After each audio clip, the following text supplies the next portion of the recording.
Gupta service computer education में आपका स्वागत है। हेलो फ्रेंड्स, पाइथन सीरीज़ में आपका स्वागत है और मेरा नाम है वरिंदर सिंह। अगर आपने पहले किसी प्रोग्रामिंग लैंग्वेज में कार्य किया है जैसे सी, सी प्लस प्लस, जावा इत्यादि, तो आपको डेटा टाइप्स की जानकारी रही होगी। लेकिन अगर नहीं भी किया है तो कोई बात नहीं, पाइथन में हम इसे बेसिक कॉन्सेप्ट से समझना शुरू करेंगे। बेसिकली इस पूरे सेशन में हम डेटा टाइप की जानकारी लेने वाले हैं। डेटा टाइप क्या है? जब भी आप किसी वेरिएबल में वैल्यू स्टोर करते हैं तो ज़रूरी ये रहता है कि बताया जाए कि वो वैल्यू किस प्रकार की है। जैसे उदाहरण के लिए मेरे पास यहाँ पे एग्जांपल दिया गया है डेटा टाइप सेगमेंट में। अगर आप इस चार्ट को ध्यान से देखें तो डेटा टाइप पहला हमारा कॉलम है, दूसरा कॉलम टाइप ऑफ डेटा है, तीसरा कॉलम हमारा कीवर्ड्स हैं। तो सबसे पहले डेटा टाइप में न्यूमेरिक की बात करते हैं। आप किसी भी लैंग्वेज में अगर आप नंबर स्टोर करते हैं, हम पाइथन की बात भी करेंगे और नॉर्मल लैंग्वेज की बात भी करेंगे ताकि आपको क्लियर हो जाए। किसी भी लैंग्वेज की बात करें तो जब आप किसी लैंग्वेज में नंबर स्टोर करते हैं तो वो नंबर न्यूमेरिक डेटा टाइप के कहलाए जाते हैं। अब इसका अर्थ ये हुआ कि जब आप किसी वेरिएबल में किसी न्यूमेरिक वैल्यू को स्टोर करना चाहते हैं, किसी नंबर को स्टोर करना चाहते हैं, तो वो डेटा एक तरह से न्यूमेरिक डेटा टाइप का डेटा कहलाएगा। इसके लिए सी, सी प्लस प्लस इत्यादि या जावा इत्यादि में हम इंटीजर, फ्लोट ऐसे कीवर्ड्स का प्रयोग करते हैं। लेकिन पाइथन में हम किसी भी कीवर्ड का प्रयोग नहीं करते। पाइथन की खास बात यह है कि जब आप किसी वेरिएबल को क्रिएट करते हैं तो वहाँ पे पाइथन खुद ही उसे उसकी दी गई वैल्यू के अनुसार ऑटोमेटिकली डेटा टाइप असाइन कर देता है। इसका अर्थ ये हुआ कि जब हम x इक्वल टू 10 लिखते हैं, यानी कि 10 को जब असाइन करते हैं x में, तो वो variable automatically numeric data type का माना जाएगा।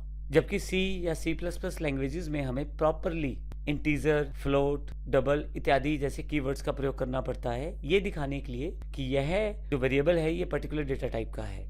दूसरे प्रकार का डेटा जो हमारे नॉर्मल लैंग्वेजेस में यूज़ किया जाता है वो है टेक्स्ट।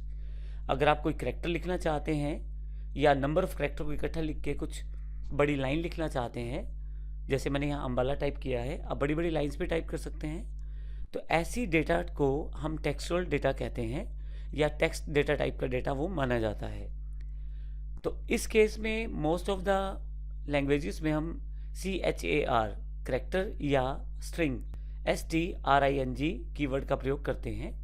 तो जब हमें करैक्टर टाइप डेटा स्टोर करना है या टेक्सचुअल डेटा स्टोर करना है, कुछ अक्षर स्टोर करने हैं, तो उस केस में हम उसे स्ट्रिंग मानते हैं। तो नॉर्मल लैंग्वेजेस में उसे स्ट्रिंग या करैक्टर कीवर्ड से प्रदर्शित किया जाता है, लेकिन जब हम पाइथन की बात करते हैं तो वहाँ पे किसी भी कीवर्ड को देने की ज़रूरत नहीं है। आप केवल वेरिएबल डिक्लेयर करें और उसमें वैल्यू असाइन कर दें। तीसरे प्रकार का जो डेटा है वो है बुलियन। अब यहाँ पे बुलियन की बात करें तो बुलियन का अर्थ है ट्रू या फॉल्स की तरह डेटा।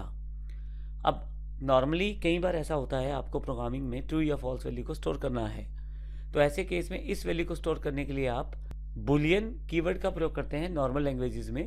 अर्थात जब बुलियन टाइप के वेरिएबल्स आप क्रिएट करते हैं और उनमें आप ट्रू वैल्यू को स्टोर कर सकते हैं। लेकिन पाइथन में फिर से किसी भी कीवर्ड का इस्तेमाल नहीं करना है। जब आप वैल्यू साइन करेंगे तो पाइथन खुद ही समझ लेगा कि यह डेटा बुलियन है, टेक्सचुअल है या न्यूमेरिक है। इसके अलावा पाइथन में एडवांस लेवल पे भी हम डेटा टाइप्स को स्टोर करते हैं, जैसे सीक्वेंस, मैपिंग या सेट। हम आने वाले सेशन में इन सभी डेटा टाइप्स की जानकारी लेने वाले हैं बारी बारी से, लेकिन अगले सेशन में बात करेंगे डेटा टाइप्स क्यों प्रयोग किए जाते हैं। मैंने इस सेशन में एक ब्रीफ ओवरव्यू दिया है कि डेटा टाइप्स है क्या, किस तरह के वेरिएबल्स डेटा को स्टोर कर सकते हैं, और डेटा टाइप के लिए अगर कीवर्ड्स प्रयोग किए जाते हैं तो नॉर्मल लैंग्वेज में प्रयोग किए जाते हैं, पाइथन में प्रयोग नहीं किए जाते। हम इन सब चीज़ों को प्रैक्टिकली भी देखेंगे, लेकिन आइए सबसे पहले अगले सेशन में हम बात करें डेटा टाइप्स की इंपॉर्टेंस की। धन्यवाद।